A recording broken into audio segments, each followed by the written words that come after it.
Ulishakunywa pombe, ukawa mlevi mpaka kutoka kama tulivyosikia hapa story yako nitokea 84 mpaka 2002. Na vipi safari ya utumishi ulianza lini na nini ukawaza, yani ukahubiriwa ndio ukawa mtumishi wa Mungu, ukaanza kujifunza na Mungu, aiza ukalala ukaota manake kuna shuhuda zilizokuambia nilala ni Yesu akanitokea hivi na hivi. Ni kitu gani hasa kilichokugusa mpaka ukaamua kuacha maisha ya waganga, kutoka kwenye Abu Salama mpaka unaingia katika mambo ya ulevi na kuacha na mambo ya ulevi kuondoa kwenye mambo ya Mungu? Yani kifupi ni kwamba kwanza kwenye mambo ya uganga, mambo kwenda kwa waganga, nimepigwa manyungu yale, kuchemshwa zile dawa nyungu nyingi sana, zikakwama, nikalala juu ya makaburi pale Mwananyamala ili ugonjwa wangu uhamie ndani ya ule mwili wa marehemu usiku wa manane, lakini hali ikawa bado iko pale pale. Nilipelekwa pale Salenda Bridge. Unajua Salenda Bridge pale mwanangu, ile sehemu ndio ilikuwa inaitwa njia ya kwenda kuzimu, njia ya uzimuni. Ubalozi wanaelewa na wanajua vizuri. Ubalozi wa Uingereza, kama unaenda Oysterbay Hotel, ubalozi wa Uingereza hapa, kulikuwa na sehemu huko atakojenga daraja la kisasa ila Tanzanite. Kulikuwa na mbuyu mmoja mkubwa sana. Waganga wote wa Dar es Salaam walikuwa naenda pale kufanya tiba. Na ukifika pale mashariti kwamba wewe fuata kilichokupeleka. Kuna watu wote, yani watu wakubwa, Wahindi, Waarabu, Wazungu, yani wote wanapenda mambo ya ushirikina walikuwa naenda pale. Kwa hiyo na mimi nilikuwepo pale. Nimezamishwa kwenye yale maji mara 14. Inachinjwa kuku, inatupwa mbele, unazamishwa mara 7, inachinjwa njiwa, inatupwa mbele, mara 7. Palikuwa na jabali moja kubwa unapandishwa pale juu kwa ajili ya kwenda kuchanjwa chale. Lakini bado nilipotoka pale hali ilizidi kuwa mbaya. Unaona, ni story ndefu kidogo, lakini mganga huyu wa mwisho kabisa akaniambia kwa sababu imeshindikana, sasa nakushauri kitu kimoja, nenda katafute mafuta ya mbuni Kariakoo, uje twende kwenye kilima nikakunywe nywele zote za kichwani, halafu nikuchanje chale, nichukue yale mafuta nichanganye na dawa nikupake wapi? Kichwani. Ugonjwa wako utakuachia. Namshukuru Mungu sikufanya siri. Nikaja nikamwambia mke wangu, nikamshirikisha mke wangu. Sasa mke wangu aliniogopesha kidogo, alinipa historia ya zamani kwamba kuna mtu mmoja alikuwa na matatizo hivyo hivyo. Alienda kwa mganga, akaenda naye kwenye kichuguu. Sasa kule kwenye kichuguu akanyoa nywele zake, akamtanja dawa. Yule mtu akikaa kwenye kichuguu anakuwa mzima, akishuka chini anakuwa simba. Unaona sasa hiyo mimi kwanza ikanitisha hiyo. Niko inawezekana mimi nikikaa kule juu nitakuwa mtu, lakini nikishuka chini nitakuwa simba. Kwa hiyo yule mtu akaniambia kwamba baadaye njaa ikamsumbua sana, ikabidi ashuke chini kwamba itakavyokuwa iwe, na akashuka kama simba. Watu wakamuua yule mtu akafa. Mimi ndo pale nilipokuwa sasa nimeogopa. Kwa hiyo maisha yalianzia pale. Nikakata tamaa kabisa. Nikakata tamaa kabisa. Hali ilizidi kuwa mbaya sana. Nakumbuka ile ilikuwa mwaka 2000 na kitu kama na 1 na 2. Hali ilikuwa ni mbaya sana. Nilikuwa sitaki kusoma Biblia, kitabu chochote cha dini sitaki. Wala kwenda kanisani wala kwenda msikitini.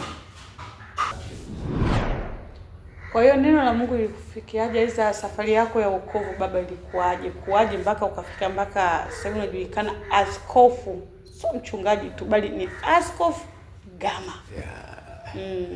Ni story ndefu kidogo.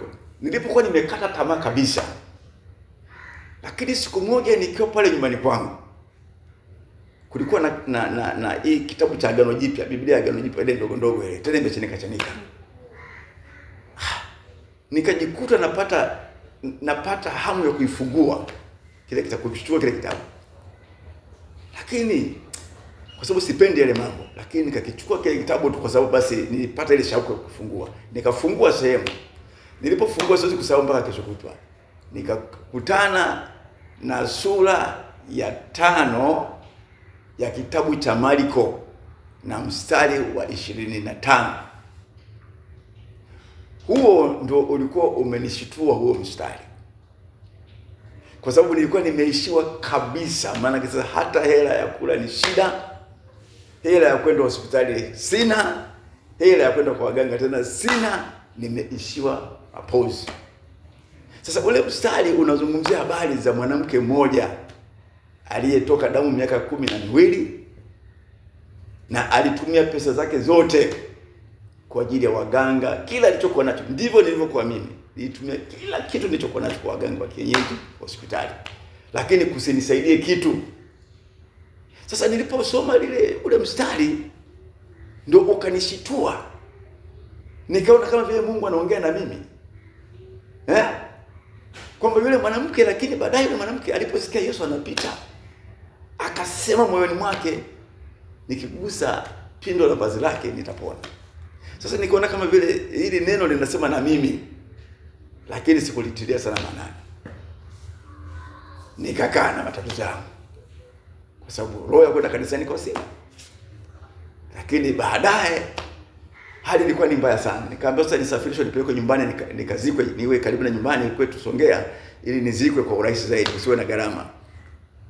Lakini siku moja mchana saa 7 saa 8 hali yangu ilipokuwa mbaya sana sana sana sana, nikaenda kulala ndani. Kulala ndani, ghafla nikakuta dunia nzima imejaa maji. Halafu nilipogeuka nyuma yangu hivi, nikamwona mtu mmoja amesimama mbele yangu, kuna mtende, ananiangalia kwa moyo, kwa roho, kwa macho ya upole. Ananiangalia kwa upole sana.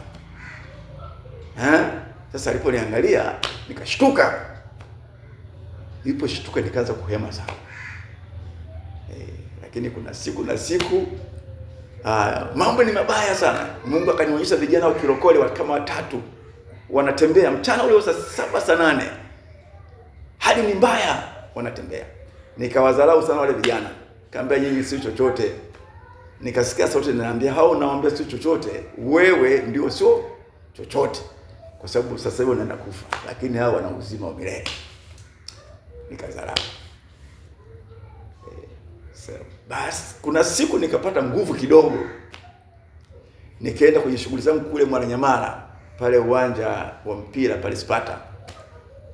Kulikuwa na mkutano.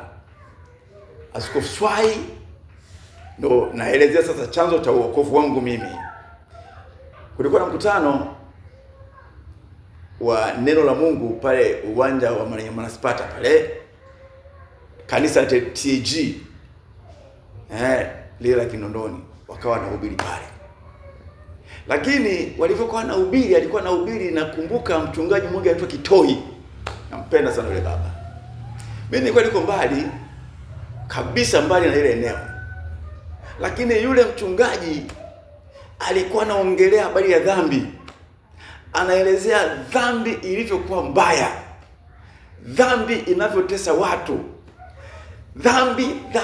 Mimi nilikuwa nimetulia namna hii, niko pale sana napaka kwenye mkutano. Lakini nasikia tu dhambi. Yaani kama vile vile vyombo wamenielekezea mimi. Ndio mwanzo wa wokovu wangu mimi. Yaani nasikia tu dhambi, unaenda kwa waganga wa kienyeji. Dhambi, unakwenda dini unashiriki. Yaani ni dhambi. Sasa kuna roho inaniambia nenda kwenye mkutano. Nyingine naambia usiende. Nenda kwenye mkutano. Nyingine naambia usiende. Lakini ile ya kusema usiende ikashindwa, ikakosa nguvu. Nikasikia inasema nenda, lakini ukakae mbali na ule mkutano. Nakumbuka ilikuwa kama sio Jumatano. Jumatano hivi. Basi mimi ikabidi nisogee kwenye ule mkutano, lakini nisimama mbali sana. Sasa nilipokuwa nimesimama, nilikuwa nimekunja mikono yangu namna hii, nimesimama kwenye mkutano. Yule baba mhubiri anasema dhambi ni nini? Dhambi ni mbaya. Dhambi ni mbaya. Dhambi inakukosanisha na Mungu. Dhambi inaleta magonjwa. Dhambi inaleta maskini, yani mambo mengi sana.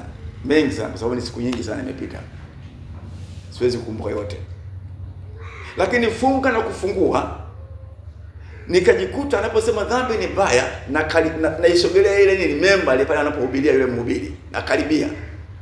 Sasa alipomaliza kusema kwamba wanaitaka kuokoka, mimi nikajikuta nimenyanyua mikono. Sielewi kilichonipeleka pale nini, lakini nikajikuta nimenyanyua mikono.